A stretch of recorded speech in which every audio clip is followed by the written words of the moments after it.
yours, wherever you are, hello and welcome to this new episode of your program, Spectra.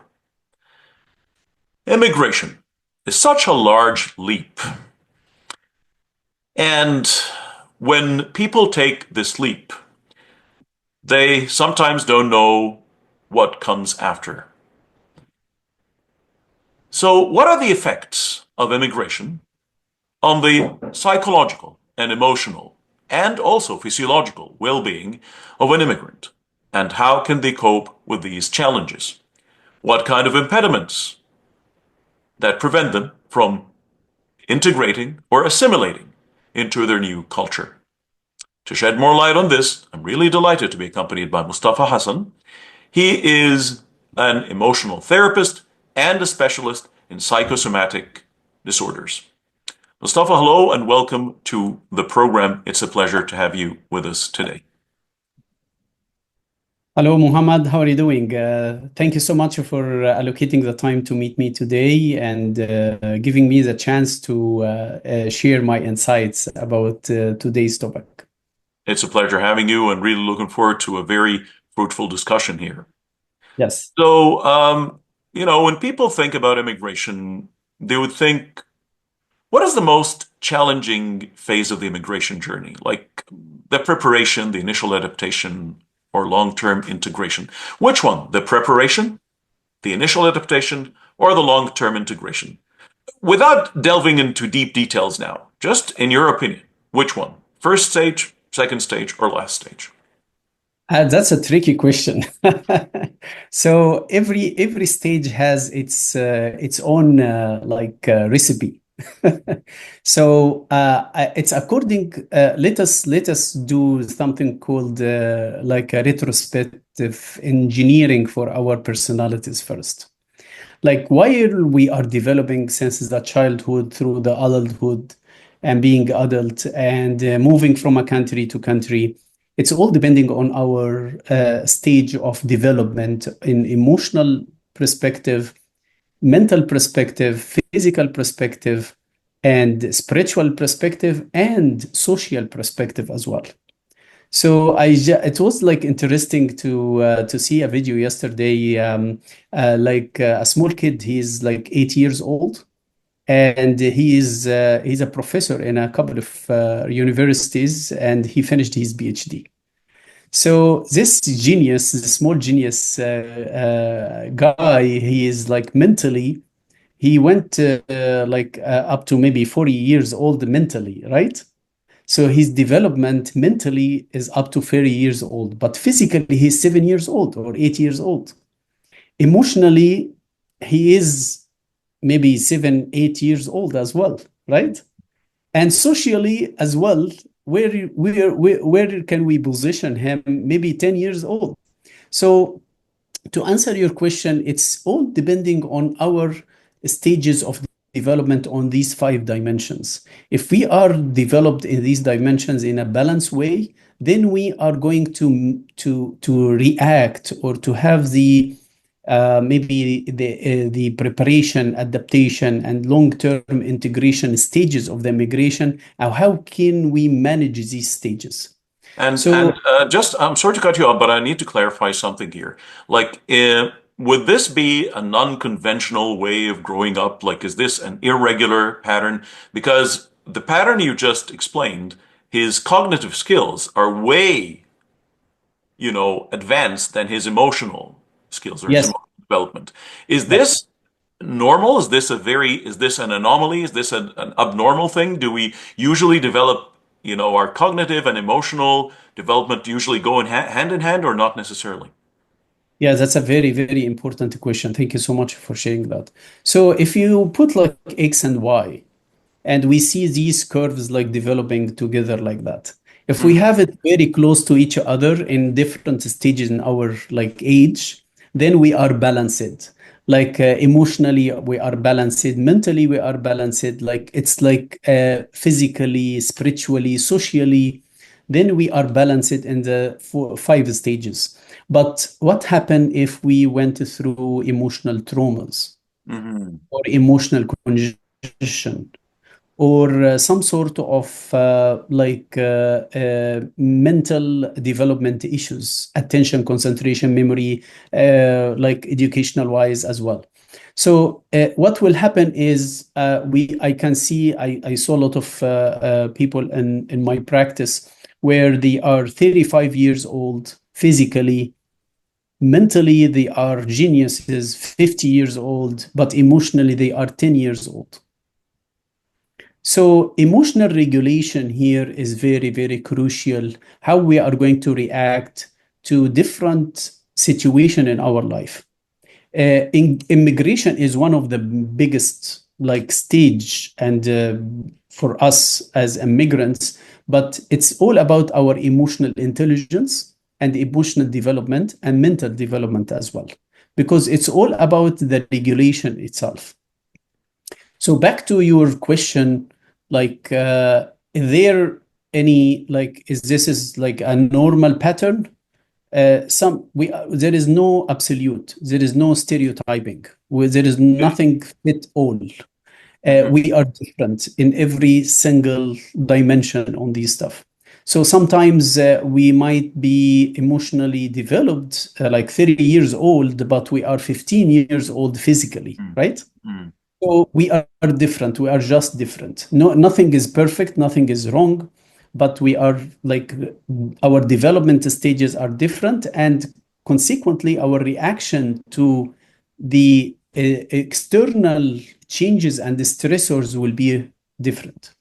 So, in other words, to going back to our initial question, I think you're saying that depending on how developed the immigrant is in each one Yes. of these areas, Yes. this will Totally. show how much he's resilient and his Yes. ability to cope with different challenges here and there. So, Totally agree. so in other words, there is no real, like you said, there's no one size fits all. Like there's no real answer to say it's this stage or this stage, it's this stage. It varies according to your cognitive, emotional, psychological, physical development. Yeah. So by statistics is like I believe the initial adaptation, which is a survival mode, it has a lot of external stress factors Hmm. and internal stress factors as well, which is related to me and others or outside or the environmental stress factors around me.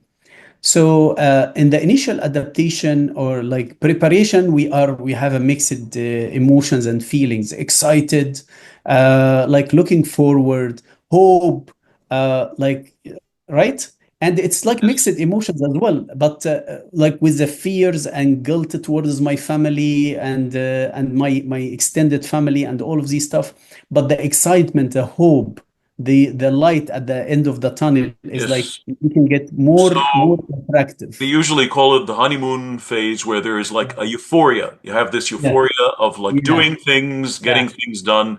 You're proud yeah, of your first driver's license. You got your health card, you got your PR card, you got this and that. Yeah, yeah, accomplishment. yeah. Yeah, I'm a And good. then when we are like trying to adapt with it, so it's a survival mode, like to trying to integrate into the society, trying to find a good job and trying to like to integrate to connect with the people, to connect to the culture, Mhm. understanding different concepts here. So this is, I believe, the adaptation from my perspective. Of course, nothing is absolute. I believe this is taking my. It might take to 5 years at least, according to my development in the five elements. Okay. And I believe the long-term integration is the easiest one from my perspective because you already established your identity. You have this sustainable infrastructure for your life, and you started to put your hands on your career, your purpose. You have resources. You are not lacking of resources, right? And then we'll come to the long-term integration. I believe this is, from my perspective, it will be the easiest stage in the immigration. And what are the biggest impediments or obstacles or like rather hurdles that you have to jump over when you come to a new society or new country?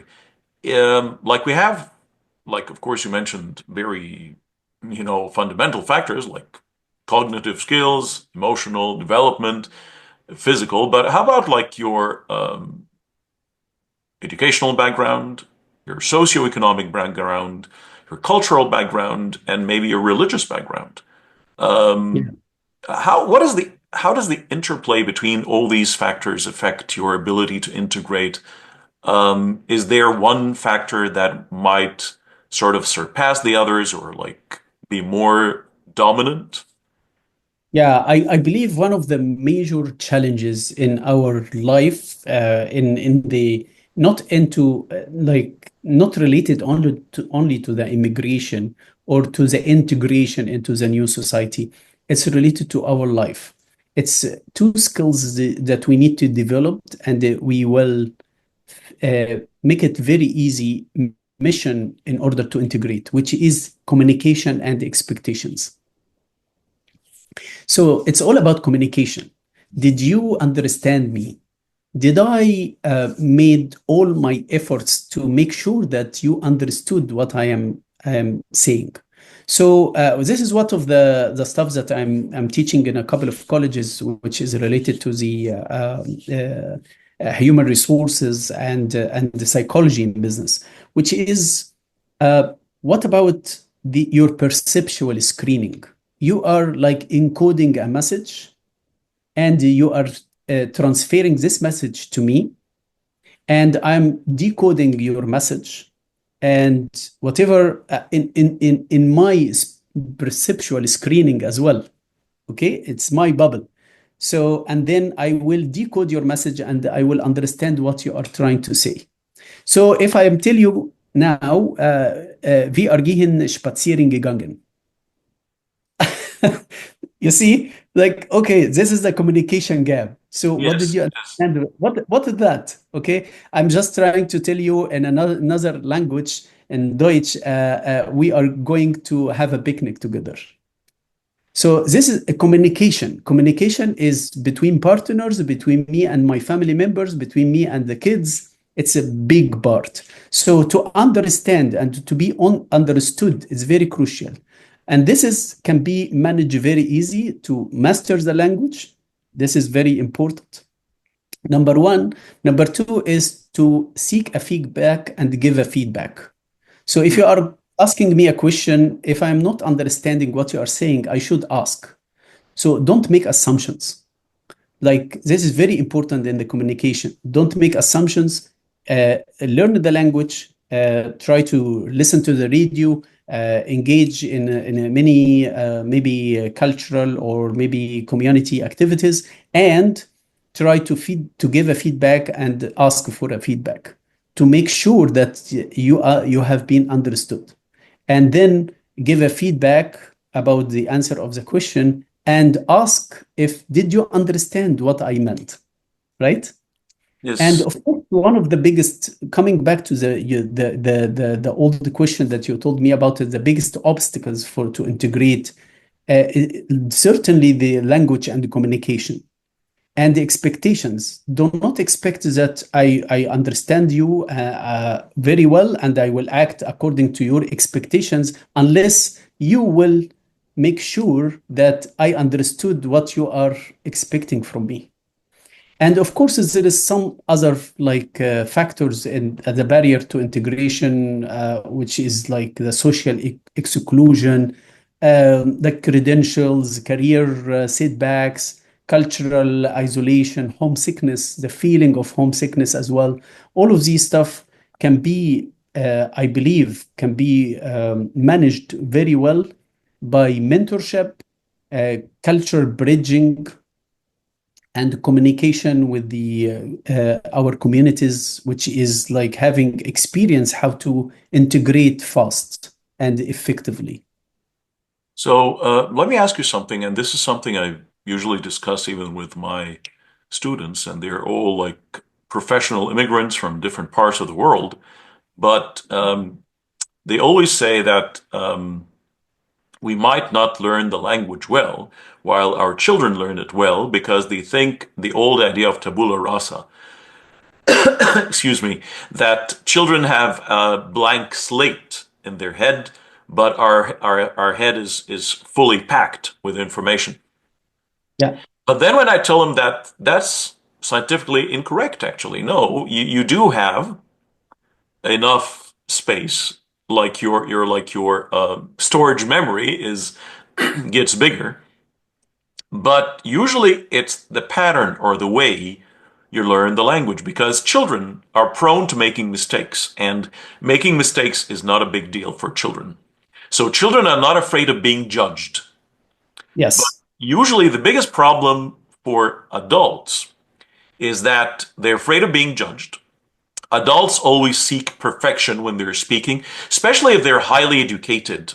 Because, like, my students are very highly educated in their own countries. They had high positions, but maybe their language doesn't match, their caliber yet. So, when they speak in their own language, they're so eloquent, so articulate, they can explain to perfection.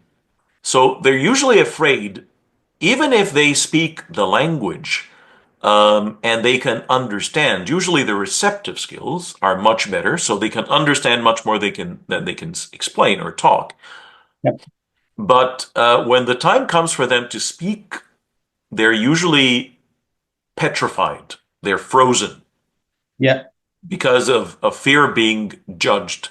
So, can we say again that age is an important factor as well? Like that can help in your assimilation and integration, and like you said again, expectations.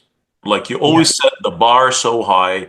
Like I'm a very professional person. I have these, and one example I had maybe um, she was a university professor in her country of origin. She was a physical engineering professor, and she was super eloquent in her mother tongue. Her mother tongue was Russian.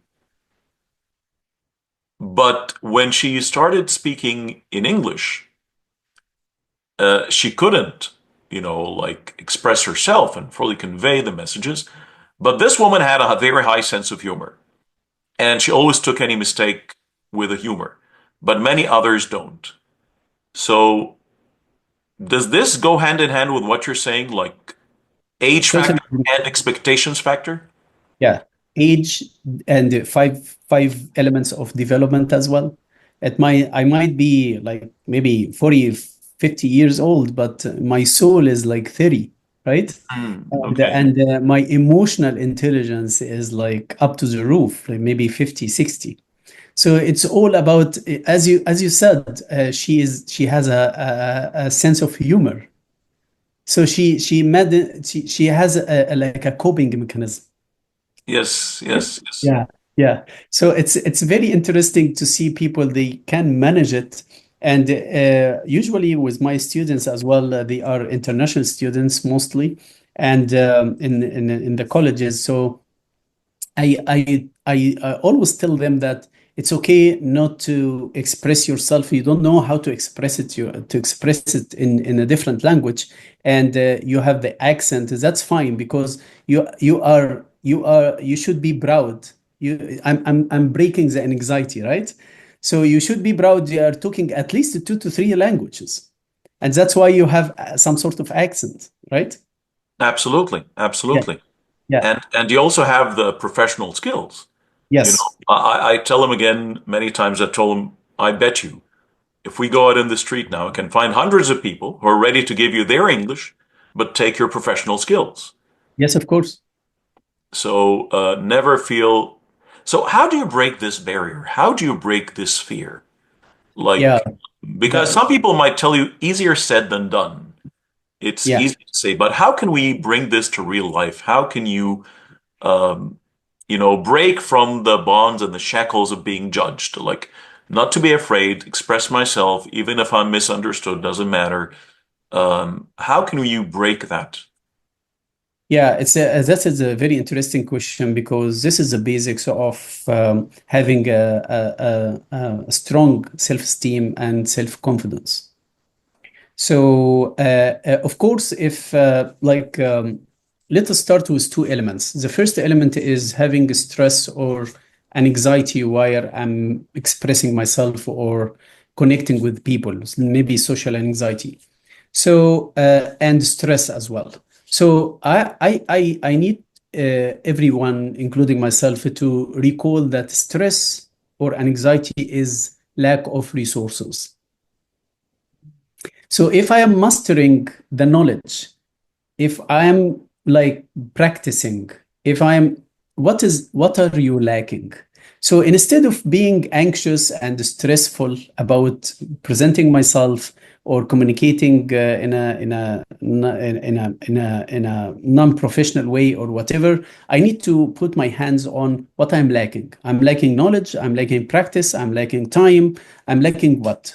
So whenever I'm anxious or stressed about something, I need to rewire my brain pathway into what I'm lacking, not about the anxiety and stress dilemma and the tornado in my brain. This is number one. After putting my hands on what I'm lacking and practicing and fulfill this area, I would also consider that uh, uh, the to master the communication, to understand how what are the tools of the communication, to overcome any communicational barriers that it might not help me in translating my words to the recipients, right? Yeah. Okay, so this is the like the verbal language. Again, we have the nonverbal communication as well, like Yes.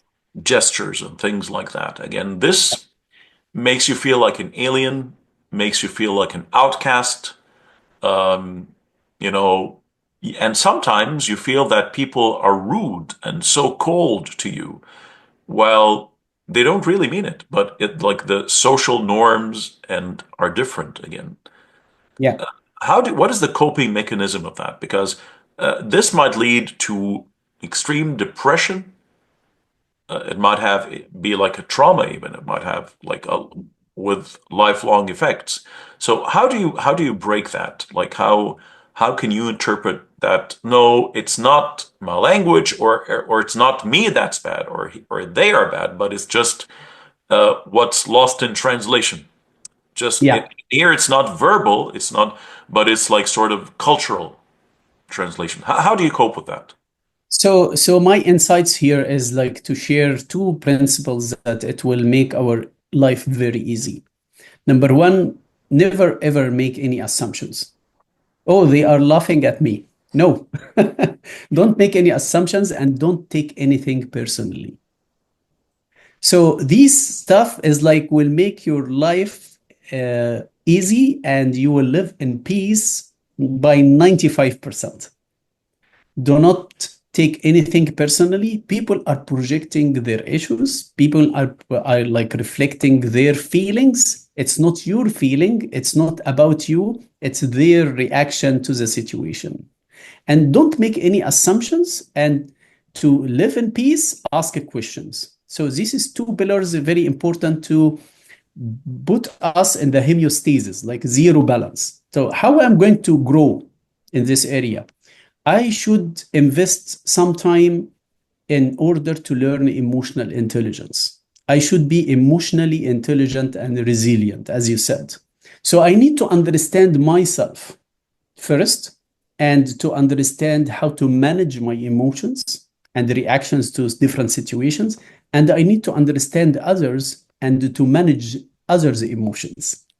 So this by this stuff, this is the growing area. So like put us in the hemostasis, don't take anything personally, work on to avoid any assumptions, and then the growing area is to invest some time and efforts to learn about yourself and learn about others and how to manage emotions for both of you and others. Okay, another thing is homesickness. Like because with the end of the honeymoon phase, and like any honeymoon, it doesn't last forever, and you get to the real life. So, you know, people start to they have this rejection phase. I don't like this food. I don't like this weather. Like I can't find my favorite dish. I cannot watch my favorite TV show. I can't this. I can't that. I can't. I can't. I can't. How do you deal with this homesickness? Because some people, the coping mechanism that they would have for this is to, you know, um, trap themselves in solitary confinement. But it's their own choice, and they would trap themselves into their ethnic silo. They would go to this ethnic ghetto and go into there and just sort of surround themselves with this comfort zone, which is definitely extremely counterproductive. So how do you do that? Like how do you deal with this sense of strangeness or alienation? Yeah. So usually when it's my maybe methodology or protocol to analyze anything, to put my hands on the roots. So why we feel homesickness? Why? Because it's like uprooting and rooting my tree. Imagine that you are bringing. I can recall a very nice story when I was young. My dad was like a regional director in a company across 15 countries in the Middle East. And in his visit to Lebanon, he brought a very famous tree, the pine tree, a small pine tree from Lebanon. And he brought it with him to Cairo in order to grow it and to take care of it. And like we will have a pine tree, right, in our backyard. So unfortunately, we did everything, and this pine tree didn't survive. Why?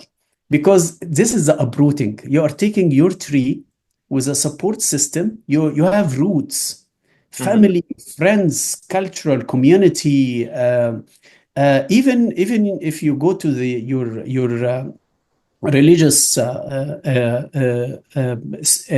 places and praying, and you are uprooting yourself. You are taking this tree and you are putting it in a new condition, environment, another support system. Then the question here is, do I have enough support system and infrastructure to support my tree or not? Hmm. So this is the homesickness. Homesickness is I used to have a support system. It's like infrastructure supporting me to survive or to excel in my country. And now I need this weather. I need this sun. It's blue since maybe 2 weeks now. So I don't have sun to grow to survive. So in this case, I would like try to build up my support system. Your greenhouse, make your own green. Yes, yes. So my greenhouse, like it's like we call it in psychology the like the institutions, Hmm. support institutions, which is a family is like the small one, and then the extended family. If we are immigrant, we don't have all of these people here in our country, here in Canada. So maybe we are putting friends in the outer orbit, right? Sense of normalities and connection with the same culture, same norms, same values. And then I will go bigger into the other orbit, which is a cultural and community organization to bridge to the local life and integrate with it. Faith is very, very crucial here. Um, it will offer us the comfort and the structure, and it will like help us to overcome the fears, faith over fears, right? Yes. So all of these stuff, and the first step is the first step is to be kind to ourselves, Hmm. me. Like I need to listen to my other half, and I need to integrate with him. Like if this consciousness or self-critique or like telling me something, I need to hear it. I need to acknowledge it. I need to make like a teamwork. 1 + 1 =. Mm. 11, not 2. 10 times efficacy, 10 times efficiency. But if this inner voice is telling me I'm not happy, I'm not listening to you, I have to, as you said, I have like a routine and this systematic life, and I have to win, I have to succeed, I have to survive. Then it's like 1 - 1 is equal Mhm. 0, right? So all of these factors, I believe it will help us to integrate. It help us to minimize the, nothing will be like zero of the homesickness, but it will minimize the effect and the stress of these negative feelings on our life. Okay, a pattern that I usually witness, and I think you too, and most people here witness, is that it is but normal when you come to a new country. It's okay for you to look for people who are similar to you, like from a similar background and so on. But the problem is when you stay with those people, they would hardly ever help you to integrate or assimilate into the new society. Because usually, when you're sitting with people from your background, you would hardly speak about your new adoptive country. You would speak only about your country of origin, problems in the country of origin, nostalgic, dialogue and so on. So, like, can you remember the good old days when we used to go to this place, that place? Can you remember this beautiful song, this beautiful restaurant, etc., etc., etc.? And this will never help you to be part of the new society. Totally Uh, agree. you would hardly know anything about the new society. You would hardly be able to understand them. Now, sometimes some people would say, okay, enough is enough, really. I need to break out of this. I need to get out of my cave and I need to go out of my comfort zone and seek success. But there's usually a penalty for this. Yeah. Because once you try to break from this group, there's always a stigma, stereotyping, prejudice. You're being labeled. Oh, you're a traitor. You no longer believe in our country, in our religion, in our culture, this, and that. And you will lose us. On the other hand, some other people as well will judge you, prejudge you, according to your background. So sometimes you find yourself between the hammer and the anvil. Like people from your background who will accept you only if you follow, the very classic path and stay steadfast on this path, which will have nothing to do with your new country.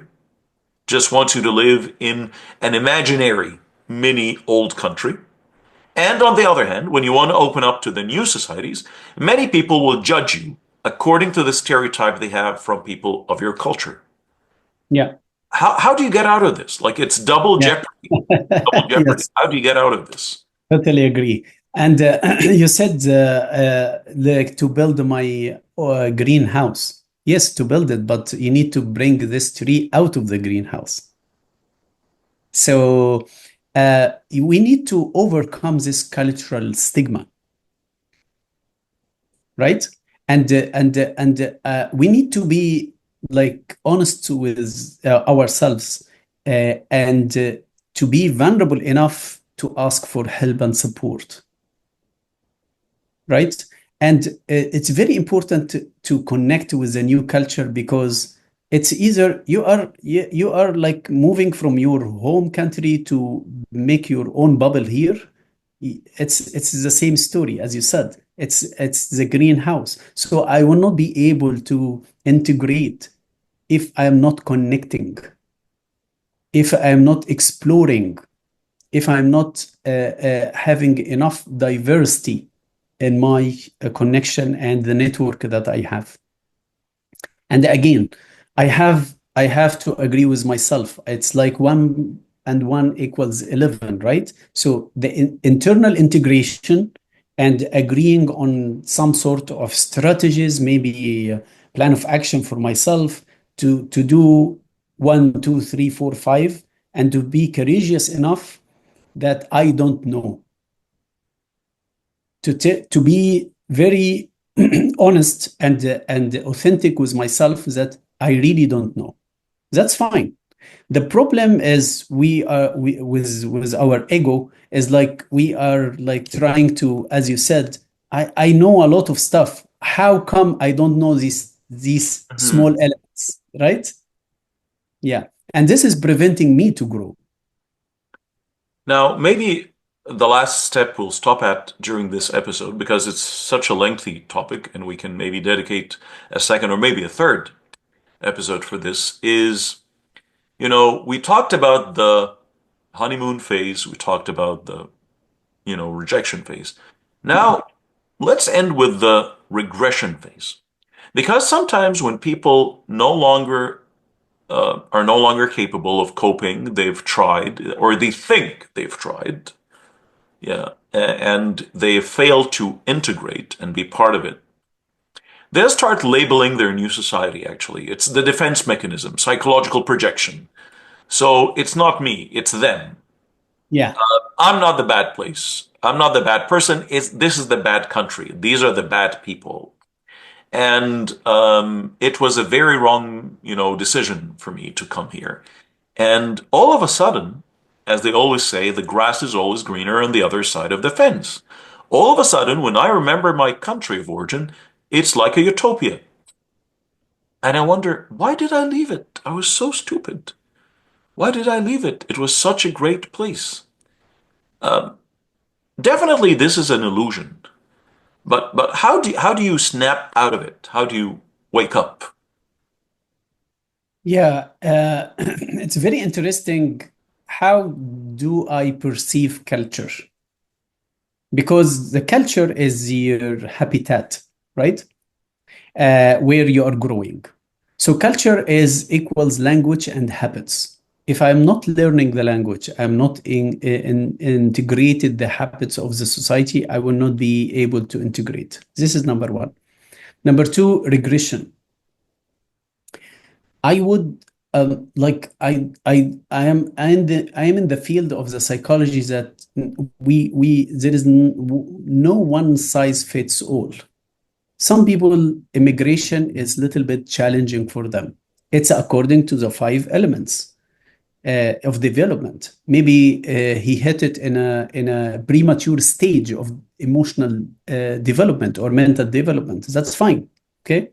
I saw young men, 15 years old to 20 years old, they immigrated and they are doing great. And I saw also same state, same age, and they are struggling, right? Some people immigrated at 30s, 40s, they are integrated, they made great success here. And some people, they couldn't make it.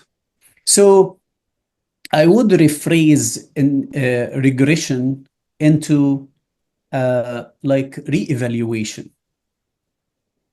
Did I fit? Did I like to be honest with myself and very honest and very authentic? Did I do all of my homework? Did I uh, catch up all of the support system? Did I did I ask you to see my blind spot? Did did you seek support really, or this is your own perceptual screening and your bubble and your personal opinion and perception? Did you ask other people and did you share your experience? Did you seek help and support from people they made it? So again, it's all about the support system, and it's all about how did you perceive the culture that you are living in, and no regression, because you are the one who took the step and you made the decision to immigrate, right? No one forced you. So why you are regretting it? It's experience. So I wouldn't say regression as if it is experience. It might work and it might not work. Not immigration is not for all people. That's fine. But when you start, thinking of your country as this ideal place, flawless place, like, how do you wake up from this? Like when you chose with your own free will to leave it. And now you think, wow, it was like heaven on earth. Yeah, that's a very two factors analysis. Factor number one is I'm evaluating my home country when I was like 20 years old Hmm. with the conditions and infrastructure, politics, everything. Everything was perfect and resonating with me when I was 20 years old. Now I am 50 years old. I have different needs, different perspectives, different evaluation standards, and it's not matching. They are not this my home country is not resonating with me now. So two factors. Number one, for anybody, like even in my life, I will put all of the important stuff in my life.